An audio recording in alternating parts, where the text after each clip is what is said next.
जामे ND university में मजलूम फ़लस्तीनियों से इज़हार यकजहती के लिए रैली का इनेकाद किया गया। रैली में vice chancellor Sarosh Lodhi, higher education अफसरान, सहाफ़ी व मुख्तलिफ शोबाए ज़िंदगी से ताल्लुक़ रखने वाले अफराद ने बड़ी तादाद में शिरकत की।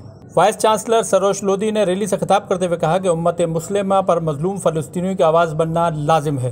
फ़लस्तीन 22 लाख फ़लस्तीनियों का मुल्क है, ना कि गासिब इसराइल का।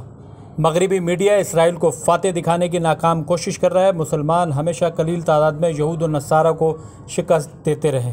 कितने लोग हकीकतन किसी फ़लस्तीनी से मिले हैं? उसमें से एक दर्जन भर हैं जो मेरे साथ पढ़ते रहे और मुझे नहीं पता वो कहाँ चले गए।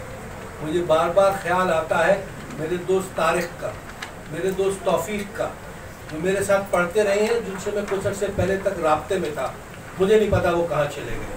जब मैं उनका नाम लेता हूँ तो मेरे रोंगटे खड़े हो जाते हैं कि न जाने उनके और उनके अहल खाना के साथ क्या कुछ शुरू हो रहा होगा। सीनियर सहाफ़ी फ़हीम सिद्दीकी का कहना था कि फ़लस्तीन के मुसलमान क़िबलावल जंग अकेले नहीं लड़ रहे, हम उनके शाना बशाना हैं। जुल्म का तवील सिलसिला इंशाअल्लाह ज़रूर ख़त्म होगा।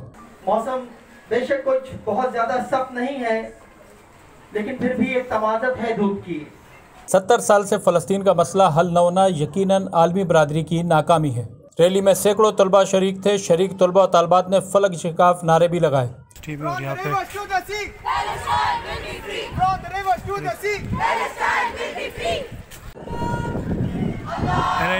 एनडी यूनिवर्सिटी की फ़िज़ा काफ़ी देर तक नारे तकबीर अल्लाह अकबर की सदा से गूंजती रही।